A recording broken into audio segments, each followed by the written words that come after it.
안녕하세요. 저는 7살 아이를 키우고 있는 40대 초반 여자입니다. 사람이 가만히 있어도 반은 간다는 말이 있죠. 하지만 세상에는 그 반도 못 가는 사람이 많은 것 같습니다. 바로 저희 시부모님처럼요. 저는 작은 이벤트 회사를 운영하고 있습니다. 돌잔치나 프로포즈, 베이비 샤워 등을 기획하고 준비하는 회사를 운영하고 있는데 정직원이 2명, 그 외에 바쁠 때는 아르바이트생을 고용해서 일을 하고 있습니다. 회사가 크지는 않지만 감각적이고 세련된 세팅을 잘한다고 입소문이 나서 예약도 많고 나름 이 업계에서는 입지가 나쁘지 않은 편입니다. 저희 남편은 평범한 중소기업 회사원입니다. 남편과는 친구의 소개로 만나 2년 연애하고 결혼했고 그때만 해도 저희 시부모님은 나쁘지 않다 생각되는 분들이셨습니다. 너희만 잘 살면 된다. 자주 연락할 필요 없다. 그러시며 종종 찾아뵈면 음식도 해주시고 나름 제가 편할 수 있게 대해주셨거든요. 가끔은 남편 아침은 꼭 먹여야 된다. 아무리 네가 나가서 일을 하더라도 집안일은 여자가 조금 더 하라며 그게 현명한 거라는 소리도 하시긴 했어요. 그럴 때마다 시댁은 시댁이구나 싶을 때도 있었지만 크게 의미는 두지 않고 지냈습니다. 그러다 제가 임신을 하게 되었고 아이를 출산하게 되었습니다. 제 회사를 운영하다 보니 쉬는 것도 마음대로 쉴 수가 없었어요. 회사를 다녔다면 육아휴직을 쓰고 그나마 쉴 수 있었겠지만 저는 아니었습니다. 임신을 해서 입덧을 할 때에도 만삭이라 몸을 숙이기 어려울 때에도 운전을 해서 곳곳을 다니고 풍선과 꽃을 세팅을 하며 하루 종일 열심히 일을 했습니다. 물론 직원들이 있으니 일을 시켜도 되지만 그래도 제 손길이 닿고 마무리는 제가 해야 안심이 되는 성격이거든요. 그렇게 안 좋은 컨디션에도 쉬지 못하고 열심히 일을 했죠. 그렇게 출산 날짜가 다가왔습니다. 원래는 출산 후 산후조리원에서 2주가량 있다가 나가면 친정 어머니께서 저희 집으로 와서 저의 산바라지와 아이를 돌봐주실 예정이었습니다. 그런데 갑자기 저희 외할머니께서 그맘때 치매 판정을 받으신 겁니다.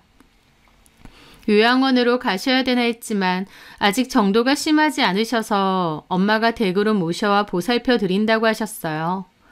그렇다 보니 제 출산 후 산바라지도 엄마가 해주시기 어렵게 된 거죠. 저는 갑작스레 아이를 돌보아줄 곳을 찾아야 했는데 베이비시터를 구하는 것도 쉽지 않더라고요. 조리원에서 동동거리며 사람을 구하고 있었는데 남편이 시댁에 저녁을 먹으러 가서 시어머니께 이 사실을 얘기하였습니다. 그리고 다음날 아침 시어머니한테서 전화가 왔어요. 몸은 좀 어떠니? 우리 꽁냥이는 잘 있고? 그때는 아직 아이 이름을 짓기 전이라 꽁냥이라는 태명으로 불렸거든요. 네, 어머님. 꽁냥이도 잘 있고 저도 괜찮아요. 그래, 어제 세훈이가 와서 얘기 들었는데 외할머니께서 치매에 걸리셨다고? 네. 아이고, 어쩐다니. 하긴 연세가 있으시면 그러시기도 하더라. 근데 사부인께서 할머님을 돌보신다고 하셨다며? 네, 아직 초기라 심하지 않으셔서 엄마가 모시면서 돌봐드리고 싶다고 하시더라고요. 그거 쉬운 일이 아닌데 그냥 요양원 가시는 게 서로 좋을 수도 있는데. 암튼 그럼 우리 꽁냥이는 어떡하니? 누가 봐줘? 그래서 지금 사람 구하고 있어요. 근데 아직은 잘 안 구해지네요. 그렇지? 그래서 내가 밤새 생각해봤는데 그럼 내가 봐주는 건 어떨까? 어머님이요? 그래. 아직 갓난쟁이인데 남의 손 맡기는 것도 그렇고 나도 마침 이제 별 할 일도 없고. 원래 시어머니는 아파트에서 청소 일을 하셨는데 마침 얼마 전에 그만두셨다고 했습니다. 나름 용돈으로 쏠쏠하고 같이 일하시는 분들하고도 대화가 잘 된다며 잘 다니셨는데 웬일인지 갑자기 그만두셨어요. 사실 저희 엄마가 아이를 못 돌봐주신다고 했을 때 저도 시어머니를 생각 안 했던 건 아닙니다. 하지만 그렇게 되면 어머님이 내내 저희 집에 와 계셔야 될 텐데 아무래도 친정 엄마보다 편하지도 않고 또 어머님 성격 자체가 좀 덜렁거리실 때가 많아서 아이를 맡기기가 조금 불안한 감도 있었어요. 그래서 어머님께 말을 선뜻 못했던 건데 시터가 안 구해지는 상황에서 먼저 아이를 봐주신다고 하니 오히려 감사하더라고요. 어머니께서 괜찮으시면 그럼 좀 부탁드릴게요. 그래. 내가 도와줄 테니까 걱정 말고 몸조리 해라. 근데 세훈이 조리원에서 자는 게 좀 불편하다고 하더라. 아무래도 집이 아니니 그렇겠지. 세훈이는 집에 가서 편하게 자라고 네가 얘기 좀 해라. 거기 있으면 네가 새벽에 몇 번이나 깬다고 자기도 덩달아 깨니까 다음날 출근해서 힘들다고 하더라고. 아, 네. 그렇게 할게요. 그래. 돈 많이 쓰고 들어간 건데 편하게 푹 쉬고. 아이 낳고서 시부모님은 저에게 30만 원 주셨습니다. 30만 원이 적은 돈은 아닐 수 있지만 제가 평소 생신 때만 해도 50은 드리는데 손주 태어났는데 30이라니 조금 섭섭하기도 했어요. 보통은 시댁에서 조리원비를 내주시는 경우도 많으니까요. 하지만 제가 벌이가 없는 편도 아니고 축하해 주시는 마음만 받자 싶었습니다. 그런데 조리원을 들어간 것도 돈 많이 쓰고 들어간 거라고 하시니 좀 섭섭한 마음도 없지 않아 있었어요. 막말로 제가 제 돈 써서 들어온 건데도 꼭 시어머니는 당신이 돈을 내준 것처럼 말하시는 느낌이었거든요. 게다가 남편이 새벽에 깨면 피곤하다고 집에 가서 자라고 하는 것도 좀 그랬습니다. 제가 새벽에 아이 수유 때문에 비몽사몽 수유실에 왔다 갔다 하며 수유를 하는데요. 조리원을 나가면 제가 바로 일을 해야 되기 때문에 그 전에라도 모유를 주고 싶어 최대한 분유는 주지 않고 좀 피곤하더라도 최대한 모유를 많이 주려고 하고 있습니다. 그런데 남편은 본인이 수유하러 가는 것도 아니고 수유콜이 올 때 깨는 것조차 싫다면서 시어머니한테 불만을 얘기한 것이었습니다. 안 그래도 출산 후라 감정 기복이 날뛰는데 그런 말들 하나하나 다 서운하고 이게 뭔가 싶고 속상하더군요. 출산 후 호르몬 때문이라도 서운하고 속상한 기분이 많이 생긴다더니 어머님의 말과 남편의 행동이 너무 서운했던 거죠. 평소 같았으면 남편한테 얘기하고 풀었을 것도 그때는 그럴 마음도 안 생기고 뭔가 마음이 상해 엉엉 울고 말았습니다. 그날 남편이 회사를 마치고 왔습니다. 우리 꽁냥이가 저기서 제일 예쁜 것 같아. 어떻게 어제랑 또 다른 거 있지? 그래? 당신은 저녁 먹었어? 박대리가 회사 앞에 두루치기 집이 새로 생겼다고 해서 먹고 왔어. 엄청 맛있더라고. 그랬구나. 꽁냥이도 봤는데 당신 오늘은 집에 가서 편히 자. 저는 낮에 어머님이 하신 얘기 때문에 저렇게 말했습니다. 그런데 남편은 신나서 그러더라고요. 진짜? 그래도 돼? 사실 여기서 자면 집이 아니라서 그런가 편하지 않더라고. 그럼 나 오늘부터는 들어가서 잘게. 당신도 침대 넓게 편하겠어. 그러더니 눈치도 없는지 룰루랄라 진짜 집으로 가버렸습니다. 보통 제가 저렇게 말하면 말이라도 왜 집으로 가라고 하냐, 나도 있어도 된다라고 빈말이라도 할 법한데 남편은 넙죽 가겠다고 하더군요. 저는 새벽이고 낮이고 내내 수유콜 받고 이게 쉬는 건가 싶을 때도 있었는데 남편은 그런 제 상황보다 자기 몸 편한 게 우선인 사람인가 싶어 너무 실망스러웠습니다. 하지만 굳이 그런 걸로 싸워봤자 내가 더 피곤하겠다 싶어 구태여 말하지 않고 넘어갔죠. 그렇게 조리원에서 나와서 아이와 집으로 갔고 시어머니는 저희 집으로 오셔서 아이를 돌봐주시게 되었습니다. 시어머니는 당신이 아이를 둘이나 키워봤으니 전문가라며 걱정 말라 하셨지만 막상 같이 육아를 하다 보니 저와는 기준이 너무 달랐어요. 아기가 태열이 올라오는데도 춥다며 아이는 무조건 따뜻해야 된다며 꽁꽁 싸매셨고 분유를 주실 때도 막 흔들어 거품이 가득한데도 그대로 아이에게 주셨습니다. 제가 그러면 소화가 안 돼서 토한다고 해도 어머님은 괜찮다며 자기가 어련히 알아서 한다며 제 말은 듣지도 않으셨습니다. 저도 일일이 어머님한테 말하고 싶지 않아 참을 때가 많았지만 저랑 육아 스타일이 너무 달랐고 또 고집이 너무 강하셔서 힘들었어요. 그럼에도 저는 곧 일하러 가야 되니까 어머님하고 최대한 부딪히지 말자. 당신 손주인데 어련히 알아서 하시겠나 싶어 그냥 아무 말 않고 넘어갈 때가 많았습니다. 제가 일을 시작하고 처음에 아버님은 어머님을 출퇴근시켜주시는 정도로 저희 집에 오시다가 나중에는 어머님이랑 같이 오셔서 내내 같이 계시기도 했어요. 저희 아버님은 회사를 퇴직하시고 주차장에서 발렛과 주차장 관리를 하셨는데 제가 아이 낳기 얼마 전 일을 하다 가벼운 접촉사고를 내고 그 주차장을 그만두시게 되셨어요. 그 뒤로 쉬시는 중이셨는데 어머님을 모셔드리다가 나중에는 저희 집에 아예 내내 계신 거였습니다. 아이고 왔니? 아휴 오늘 한별이가 어찌나 울던지 정신이 하나도 없어서 이제야 저녁을 먹는다. 그러셨어요. 힘드셨겠어요. 아휴 내 손주니까 하고 있지. 이거 남이면 하지도 못해. 내 친구들은 절대 못한다고 손살에 치더라. 그걸 내가 하고 있으니 너도 고마운 줄 알아야 돼. 아까 TV 보는데 광고로 관절에 좋은 약 나오더라. 니네 시엄마 관절도 안 좋은데 하나 해줘. 아 그래요? 제가 주문해 드릴게요. 네가 안 그래도 사줄 것 같아서 아까 전화로 주문했다. 내 계좌로 15만 원만 보내면 된다. 네? 아, 네. 너는 정말 고마운 줄 알아야 돼. 너네 시엄마 같은 사람이 어딨냐 진짜. 나 같으면 업고 다닌다.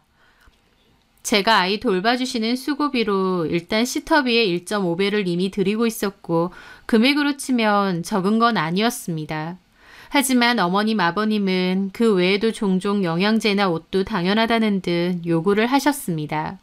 그럼 저는 또 그렇게 해야 되나 보다 싶어서 군말 없이 해달라는 건 다 해드렸죠.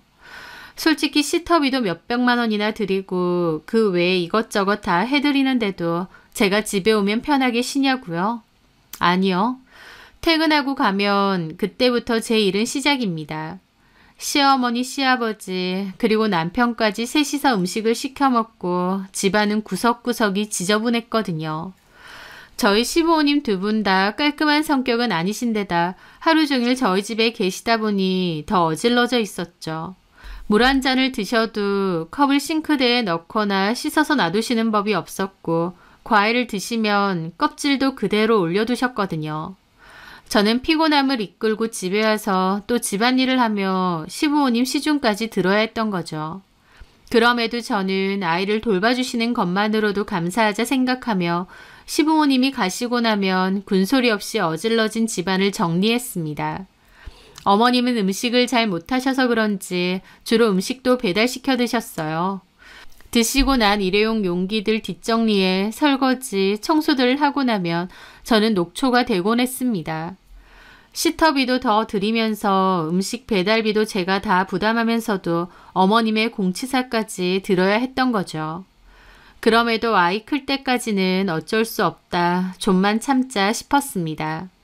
그렇게 아이가 돌쯤 되어갈 무렵 시어머니는 저에게 말씀하셨습니다. 현주야, 내가 생각을 해봤는데 내가 한별이 본다고 아침 일찍 와서 저녁까지 있잖니? 그럴 거면 차라리 내가 너희 집에 같이 사는 게 낫지 않겠니? 뭐하러 왔다 갔다 해? 네? 저희 집에서 같이 사신다고요? 그래. 애 본다고 거의 너네 집 있는데 뭐하러 두 집 관리비를 내고 불편하게 왔다 갔다 하냐고. 여기 방이 없는 것도 아니고. 맨날 왔다 갔다 시간 쓰는 것도 아깝다. 같이 살면 한별이도 더 오래 봐줄 수 있고 좋잖아? 저는 당황스러웠습니다. 근데 그럴 필요까진 있을까요? 일단 세훈 씨하고 한번 상의해 볼게요. 무슨 상의야? 세훈이는 당연히 좋다고 하지. 그래도요. 한번 얘기해 볼게요. 저는 그날 저녁 남편에게 얘기했습니다. 남편은 이미 알고 있었던 이야기더라고요. 안 그래도 얘기하려고 했는데 엄마 아빠 같이 살면 당신도 좀 더 편하지 않겠어? 내가 어떻게 편해. 지금도 어머님 아버님 가시고 나면 집 치우고 정리하느라 진이 빠지는데. 같이 살면 엄마가 하시겠지. 그리고 사실은 엄마 아빠 지금 사는지 빼줘야 될 것 같아. 저는 처음 듣는 얘기라 놀랐습니다. 뭐? 그게 무슨 소리야? 실은 정훈이가 친구랑 호프집 차린다고 했던 거 기억하지? 반반 나눠서 동업하는 거고. 정훈이가 자기 몫의 돈은 해야 된다는데 걔가 돈이 어디 있어. 그래서 엄마 아빠한테 얘기했는데 엄마 아빠도 따로 뭐 재산이 없으시니까 집 전세금 빼서 해주신다고 하셨나 봐. 정훈이는 저희 시동생 이름입니다. 저희 남편에겐 한참 어린 남동생이 있는데 막내다 보니 집안에서 우쭈쭈의 대명사로 자랐다고 했습니다. 성인이 되었어도 자기 손으로 할 줄 아는 것도 없고 공부도 잘 못했는데 전문대 졸업 후 취직도 못하고 내내 집에서 놀았어요. 그러다 친구가 호프집을 한다고 했나 본데 자본금이 부족하다 어쩐다 소리를 듣고는 자기가 반 내겠으니 공동사장을 하자고 했던 모양이었습니다. 시부모님은 내내 집에 있는 둘째 아들 안쓰러워 어쩔 줄 몰라 하셨는데 뭐라도 한다고 하니 잘됐다 싶어 집 전세금까지 내놓으셨던 거였습니다. 전세금 홀랑 빼서 둘째 아들 창업 비용 보태주시는 거면서 시부모님은 같이 사는 게 마치 저한테 더 좋은 일인 양 말씀하신 거죠. 기가 차더군요. 그럼 어머님 아버님이 언제까지 계시겠다는 거야?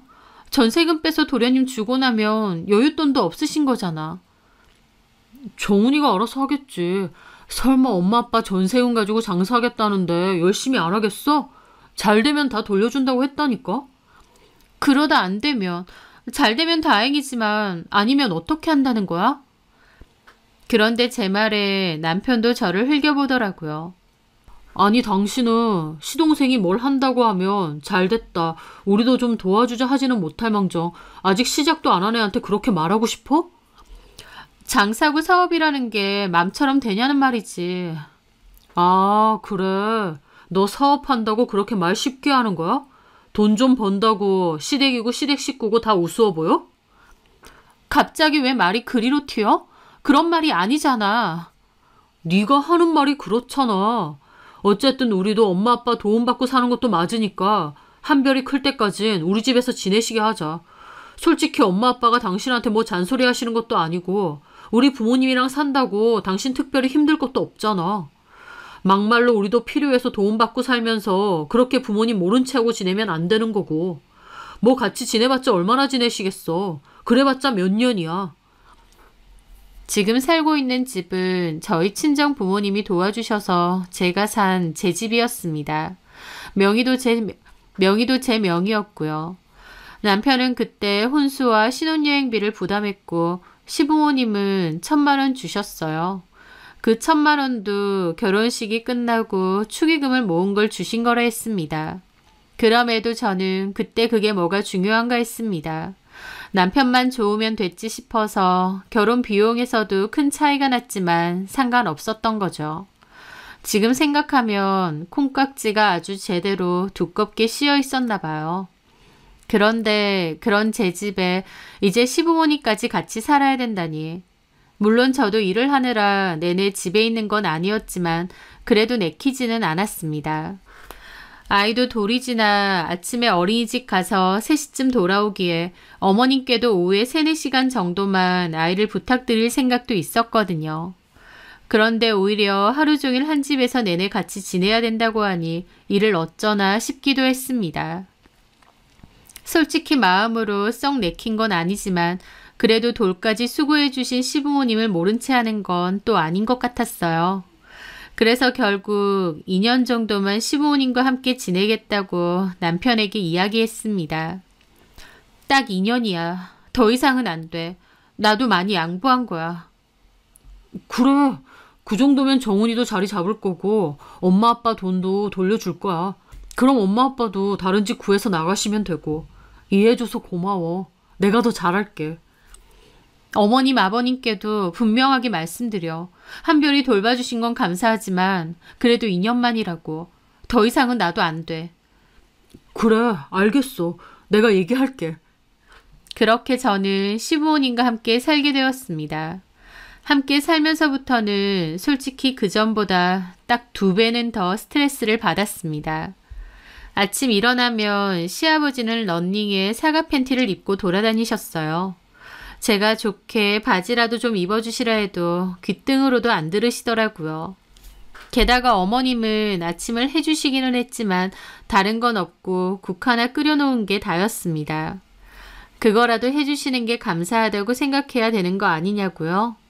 저희 어머님은 국 끓여놓고 저한테 그렇게 말하셨어요. 아니, 내가 국을 끓이면 너는 반찬이라도 한두 가지 해야 될 거 아니야. 시어머니 일하는데 너는 가만 노냐? 제가 아침에 많이 바빠서요, 어머니. 전날 밤에 해놓고 자면 되지. 우리가 갓새로한 반찬을 달라는 것도 아니고 너도 참 너다.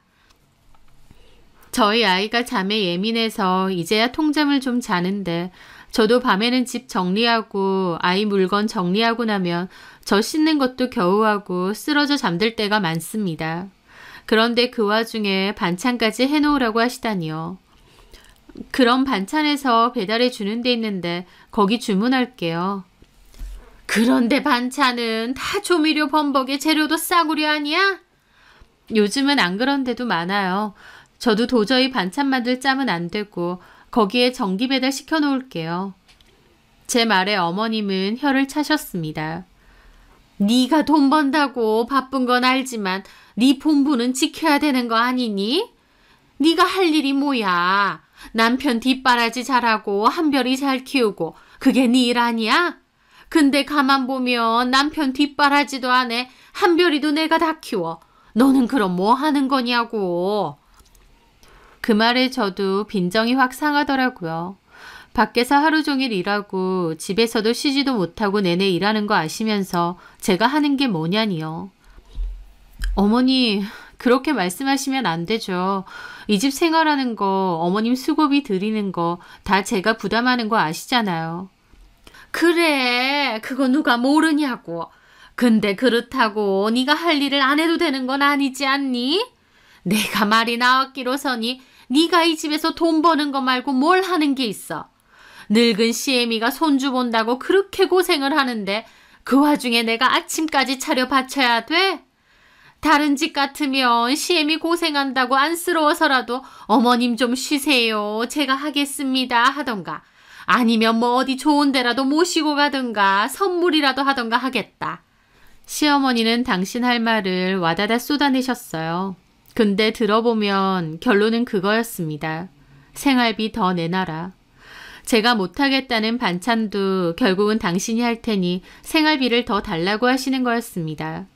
그래서 일부러 반찬은 안 만드시는 거였죠. 돈을 더 줘야 반찬을 만들어 주겠다고요. 이미 수고비에 생활비까지 입금을 해드렸고 시부모님께 보내는 돈이 상당합니다. 그럼에도 어머님은 마치 제가 도깨비 방망이라도 가지고 있는 양 자꾸 찔러대면 돈이 술술 나오는 양 돈을 요구하셨어요. 며느리를 도대체 뭘로 생각하는 건가? 내가 며느리가 아니라 돈줄로 보이는 건가? 저도 너무 지치고 정도 식더라고요. 시부모님과 같이 살면서 저는 너무 지쳐갖고 힘들었습니다. 그런데 그 와중에 기가 막힌 일이 또 생겼죠. 그맘때 남편이 부쩍 퇴근이 늦어져서 저보다 훨씬 늦는 날이 많아졌습니다. 그럼 시부모님은 남편이 야근하고 고생한다고 저한테 보약을 해주라느니 영양제를 사주라느니 노래를 하셨어요. 하지만 제가 보기에 남편은 야근 때문에 힘든 게 아니라 오히려 생기가 돌고 신이 나 보일 때가 많았습니다. 참 이상한 일이죠. 그렇게 야근을 밥 먹듯이 하면 보통은 피곤에 찌들어야 될 텐데 오히려 남편 얼굴에 생기가 돈다는 것이요. 심정적으로 뭔가 이상하다 싶었죠. 그러던 어느 날 남편 호주머니에서 한 명함을 보았습니다. 그 명함이라는 게 참 뜬금없더라고요. 바로 속눈썹 연장과 눈썹 문신을 하는 뷰티샵의 명함이었거든요. 물론 남자도 눈썹 문신할 수도 있죠. 요즘은 많이 하기도 하고요. 하지만 남편은 눈썹이 굉장히 진한 편이라 문신 자체가 전혀 필요가 없습니다. 그런데 웬 명함이지 싶었죠. 보통 남편이 바람을 피면 촉이 온다고들 하던데 그 말이 진짜더군요. 부쩍 생기 넘치는 남편의 모습과 그 명함까지 본 저는 뭔가 있다 싶었고 혹시 몰라 명함도 사진을 찍어 놓았습니다.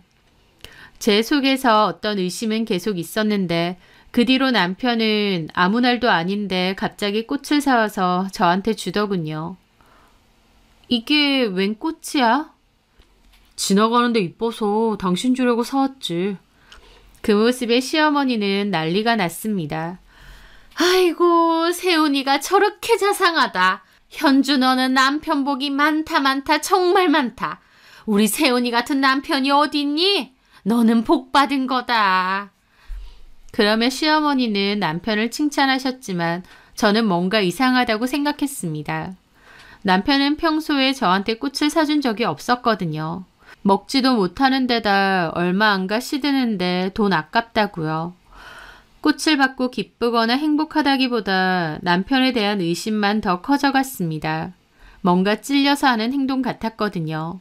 그렇게 고민 끝에 다음날 저는 사진을 찍어두었던 그 명함의 주소를 찾아갔습니다.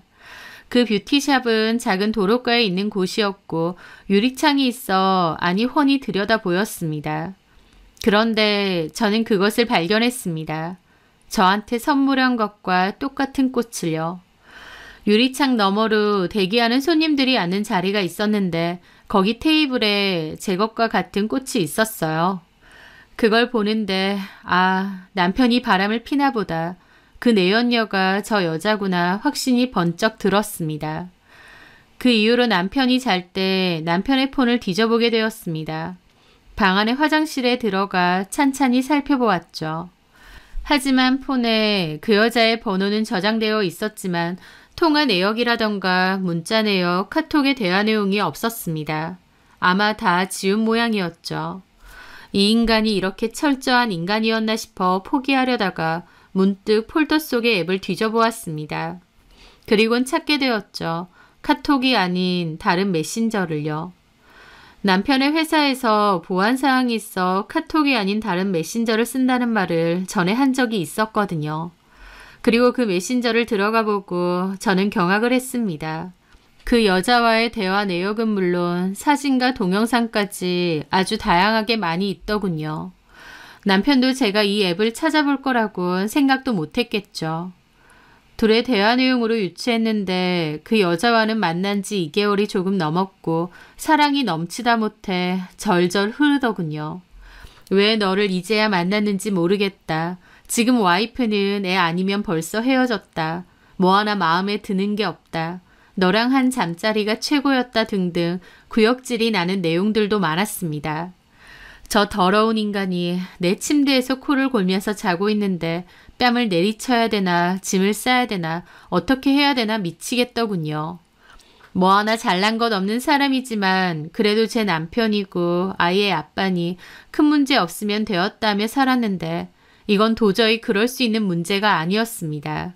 저는 일단 사진과 동영상을 제 폰으로 옮기고 대화 내용도 다 찍어두었습니다. 그리고 다시 폰을 원래 자리에 갖다 두었죠. 다음날 저는 도저히 회사에 갈 상황이 되지 않아 이불을 뒤집어 쓰고 누웠습니다. 시부모님한테는 몸이 안 좋아 출근하지 않고 쉰다고 했죠. 아무리 상황은 모르시지만 최소한 며느리가 몸이 안 좋아 쉰다고 했으면 좀 쉴 수 있게 해주셔야 되는 거 아닌가요?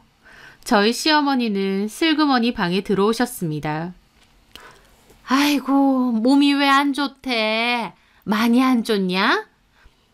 아니요, 좀 쉬면 괜찮을 것 같아요. 저 좀 쉴게요, 어머님.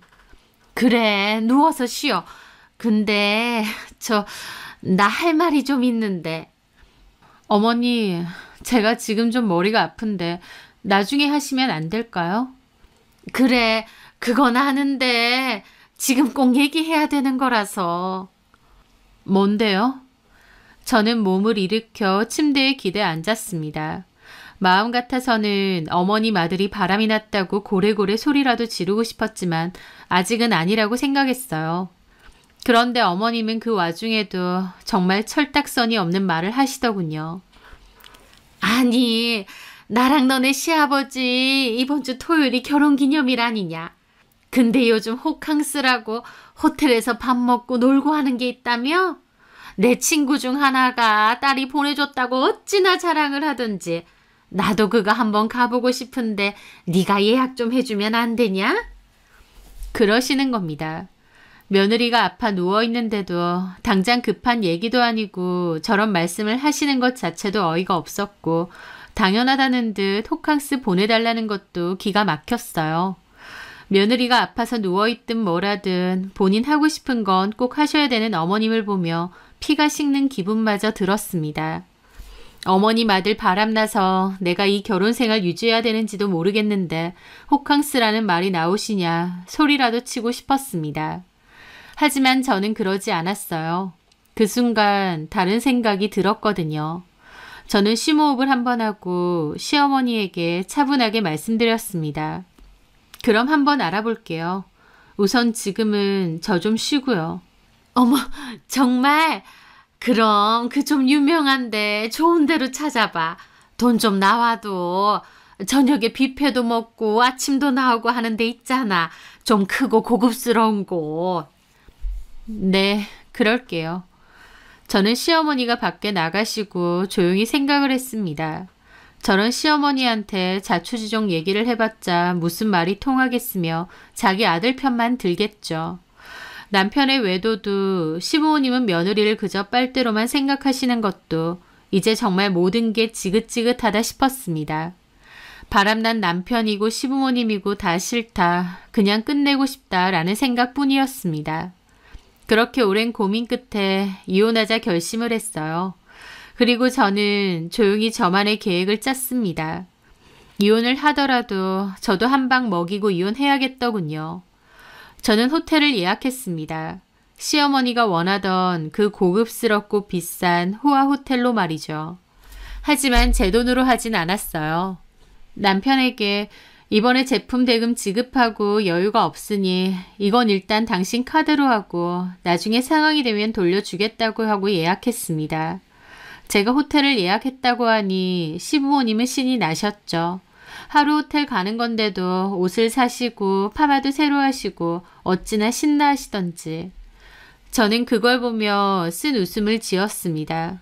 그래요. 지금 실컷 좋아하세요.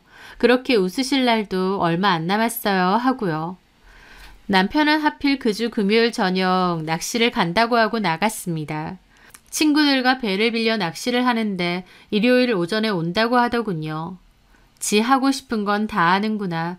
그래, 너도 할 수 있을 때 실컷 해라 생각했죠. 그렇게 그 주 토요일 저는 최고급 호텔에 시부모님을 모셔다 드렸습니다. 그리고 말씀드렸죠.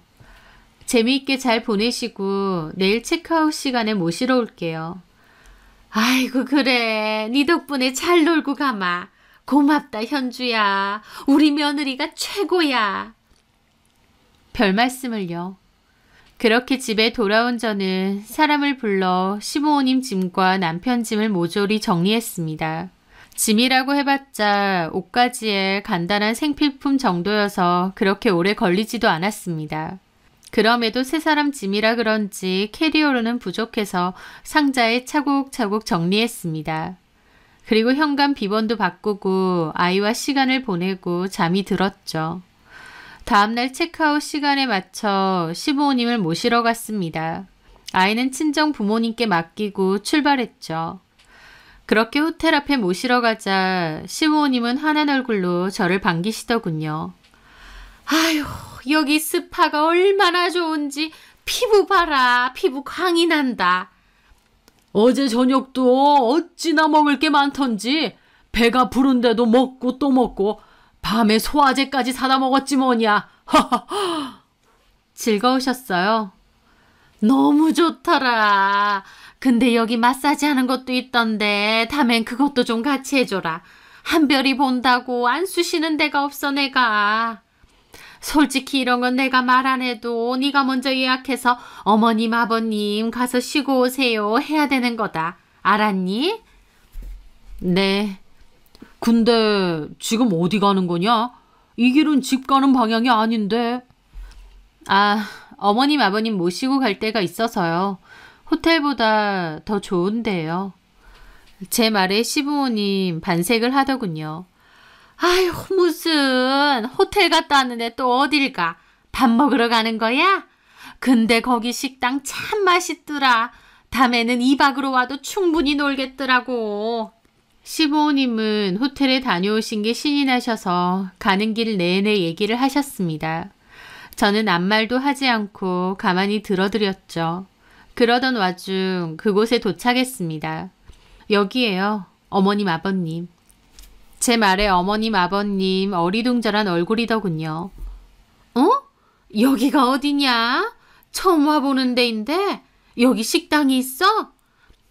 식당이라고 말씀드린 적은 없는데 일단 내리세요. 그렇게 저는 시부모님과 그곳에 들어갔습니다. 남편의 내연녀가 있는 샵이요. 어서 오세요. 근데 저희는 예약제라 지금 안에 시술하고 계시는 분도 있고요. 여기 명함 드릴 테니 다음에 오시면. 안녕하세요.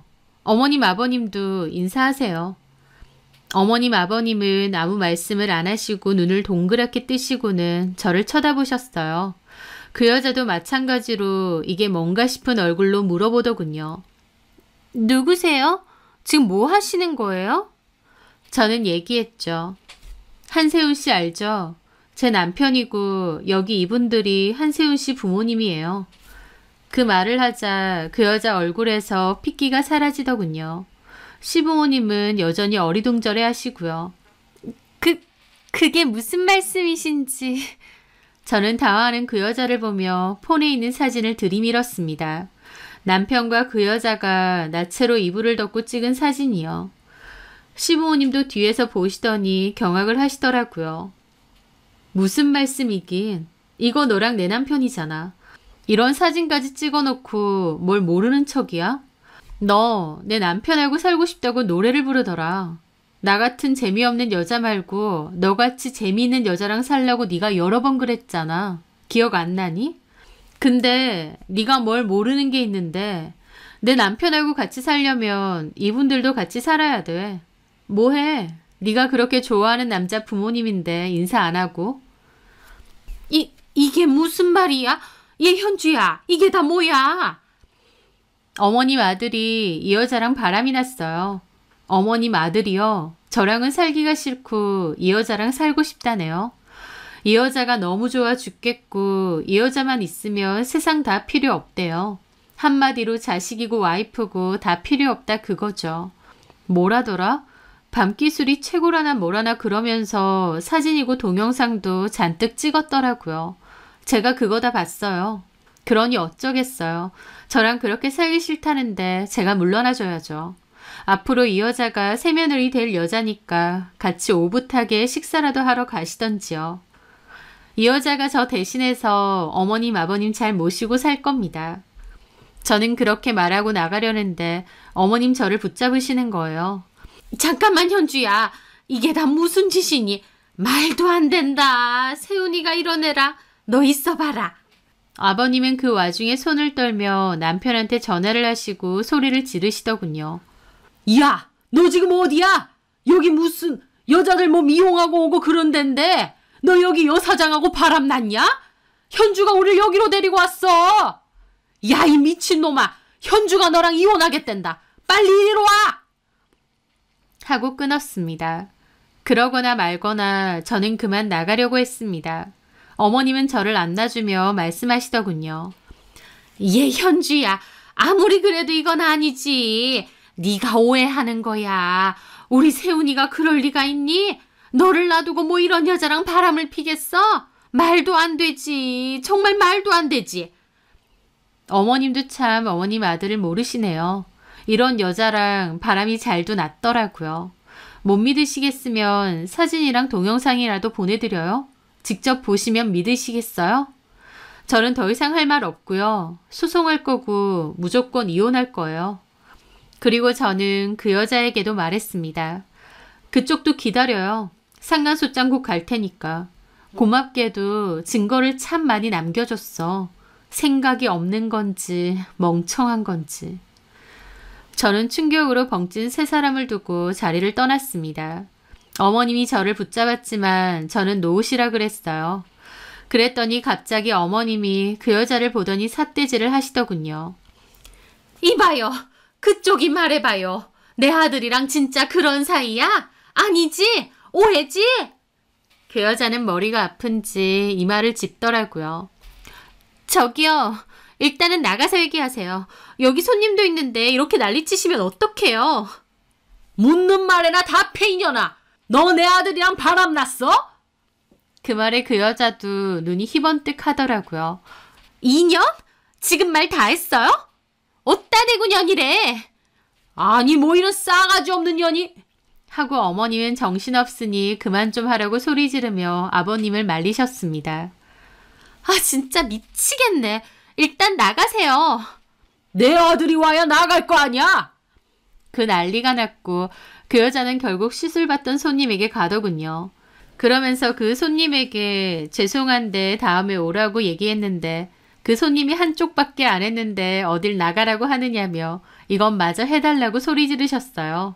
그래서 그 여자는 얼굴 시뻘개진 채로 앉아서 시술을 마저 했는데 정말 우스꽝스러운 총극이 따로 없었습니다. 외도를 저지른 남자의 부모랑 본처가 떡하니 서 있는데 그 앞에서 눈썹 시술을 하고 있으니까요. 그렇게 어머님 아버님은 소파에 앉아 계셨고 어머님이 저를 계속 잡는 바람에 저도 붙잡혀서 못 나가고 있었어요. 그렇게 얼마간의 시간이 흐른 뒤에 남편이 헐레벌떡 왔습니다. 남편도 이게 다 무슨 상황인가 싶어서 어안이 벙벙하더라고요. 당신 여길 어떻게... 그리고 부모님은 왜 모시고 왔어? 어머님은 놀라서 남편에게 달려갔죠. 너 저 여자랑 정말 바람났어? 예? 아니 그게 아니라... 현주가 사진하고 뭐 다 들고 있더라. 너랑 저 여자랑 그렇고 그런 사진하고. 예? 남편이 어리나가서 저를 받고 저는 팔짱을 끼고 말했습니다. 전현이랑 온갖 짓 다 했더라. 나랑 못 살겠다고 저 여자랑 살고 싶다길래 당신 소원 들어줬어. 그렇게 이 여자랑 살고 싶었으니까 앞으로는 그렇게 살아봐. 어머님, 아들도 왔으니 이제 저 놓으세요. 안 된다. 이건 아니지. 저는 어머님 팔을 떼놓았습니다. 저한테 그만 좀 하세요. 이 꼬라지를 보고도 제가 참겠어요? 저한테 그만하시고 어머님 아버님 잘난 아들한테나 얘기하세요. 그리고 앞으로 며느리는 제가 아니라 저 여자입니다. 그러니까 그 잘난 며느리 도리도 저 여자한테 받으세요. 그렇게 저는 쏘아붙이고 밖으로 나가서 시동 걸었습니다. 남편이 쫓아와서 문을 두드렸지만 무시하고 출발했어요. 그 뒤로 전화기에 불이 나게 남편에게 전화가 왔지만 받지 않았습니다. 집으로 찾아와서 초인종 누르고 문도 두드렸지만 모른 채 했죠. 어머님 아버님도 그래도 문을 열어야 될 거 아니냐, 우리더러 길에서 자란 말이냐 하시는데 무슨 길이냐, 그 여자 집 가서 자셔라 그랬습니다. 자꾸 소란 피우면 경비랑 경찰 부를 거니 좋은 말로 할 때 가시라 했죠. 그럼에도 난리를 치니까 결국 앞집에 항의를 듣고 떠나는 것 같더라고요. 저는 그 집에 있으면 남편과 시부모님이 자꾸만 찾아올 것 같아서 아이와 친정에서 지내며 소송을 준비했습니다. 그때 싸두었던 남편과 시부모님 짐은 그 여자 가게로 보내버렸죠. 당연히 난리가 또 난 모양이었지만 저는 전혀 상관하지 않았습니다. 그 뒤로도 남편은 전화해서 잘못했다, 그 여자랑 끝냈다, 어쩐다 하더군요. 이제 와서 끝냈다고 해서 외도 사실이 없어지는 것도 아닌데 그만 좀 하라고 무조건 이혼이다 했더니 태도를 바꿔서 욕을 하고 난리를 치더군요. 사람이 어떻게 이렇게 매몰차냐고, 어떻게 시부모님까지 쫓아내냐고요. 그럼 제가 바람핀 남편과 시부모님 거처와 앞날을 걱정할까요? 진짜 이렇게 개념이 없었나 싶어서 웃음까지 나더라고요. 야, 내가 이래도 좋고 저래도 좋다 해주니 사람 우습게 보였어? 호의가 계속되면 걸린 줄 안다더니 내가 너랑 너네 부모한테 다 퍼주고 받아주고 하니까 내가 우습게 보였냐고. 그 여자랑 같이 살고 싶다며. 네가 원하는 대로 해줬는데도 왜 지랄이야. 그 여자한테 가서 살아. 네가 그 여자랑 놀아났을 때는 이런 것까지 다 생각하고 그랬을 거 아니야. 어디서 바람난 주제에 큰 소리야 큰 소리는. 너도 니네 부모도 다 꼴 보기 싫으니까 내 인생에서 꺼져. 뭐? 너 말 다 했냐? 아니, 더 해줄까? 나한테 기생충짓 그만하고 이제 그 여자한테 가봐. 뭐? 기생충? 이게 진짜 미쳤나?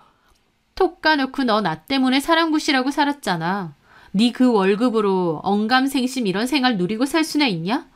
호강에 겨워서 요강에 못 산다더니 네가 딱 그 짝이야. 니네 부모 네가 건사하고 그 여자랑 살던지 말던지 알아서 해. 나도 더 이상 용납 못해. 그렇게 저는 전화를 끊었습니다. 그렇게 남편과 저는 법적으로 다투게 되었어요. 하지만 제 증거가 확실했기에 남편이 주장할 건 없었죠. 결국 남편 놈은 변호사비만 날리고 소송에 지게 되면서 제 변호사비까지 내게 되었죠. 아이도 있는데 이혼 소송을 한다는 게 쉬운 일은 아니었지만 그래도 그 과정을 잘 견뎌냈고 지금은 오히려 이혼을 해서 다행이다 싶은 마음마저 있습니다. 아니었으면 뻔뻔한 시부모에게 빨대 꼽힌 채 살았을 거고 저를 두고 딴짓까지 벌였던 남편놈 때문에 속 끓이고 살았을 테니까요. 나중에 건너서 듣게 되었지만 시부모와 남편은 시동생 자취방에서 같이 생활한다고 했습니다. 아무리 집 팔아서 시동생 사업자금에 보태줬다고 한들 그래도 제가 1년을 넘게 수고비를 넉넉하게 들였는데 그 돈들은 어디에 다 썼는지 어이가 없었죠. 게다가 시동생의 호프집도 장사가 안 돼 접내 만에 하고 있는 지경이라고 하더라고요. 남편 혼자 벌어서 내 식구 아주 빠듯하게 생활한다는데 그 좁은 집에서 서로 툭하면 싸우고 원망을 한답니다. 하지만 나가도 갈 데가 없으니 꾸역꾸역 같이 사는 거죠. 그 내연녀는 어떻게 되었냐고요? 얼마 안가 대판 싸우고 헤어졌다고 하더라고요. 그 여자는 남편이 직장은 월급 작은 중소기업인데 불구하고 평소에 회 다니는 것도 그렇고 차도 비싼 차다 보니 직장과는 별개로 원래 좀 있는 집 자식인 줄 알았나 봐요. 뜯어먹을 게 좀 있는 줄 알았던 모양이었죠. 하지만 실상은 제가 생활비도 거의 내고 부족함 없이 해주니 남편은 지 월급으로 여유로운 생활이 가능했던 겁니다. 차도 제가 해준 거고요. 이혼하면서 집도 없고 차도 뺏기고 시부모님과 단칸방에서 사는 꼴을 보고는 그 여자랑은 아주 진흙탕으로 싸우고 끝냈나 보더라고요. 게다가 그 난리칠 때 시술 받고 있던 손님이 동네방네 소문도 냈대요. 맘카페에도 글을 올리는 바람에 일파만파 소문이 다 났다고 하더라고요. 그래서 가게도 장사 안 하고 문 닫은 지 꽤 됐는데 그 와중에 저한테 위자료는 줘야 되니까 그것 가지고도 둘이서 싸우고 정말 더럽게 헤어졌다고 전해 들었습니다. 사람이 하나를 받으면 하나를 주는 것은 못해도 적어도 3개를 받으면 하나는 줄 수 있어야 사람 도리라고 생각합니다. 하나를 받으면 2개를, 2개를 받으면 3개를 바라는 사람은 인간관계에서 정말 필요 없는 사람인 것 같아요. 저는 그렇게 계속 바라기만 하는 시부모와 바람난 남편 제 인생에서 삭제하고 아이와 함께 즐겁게 살아가려고 합니다. 저에게는 가장 소중한 아이와 제가 사랑하는 일이 있으니까요. 이야기를 들으시는 모든 분들도 행복하시길 바랄게요. 사연 들어주셔서 감사합니다.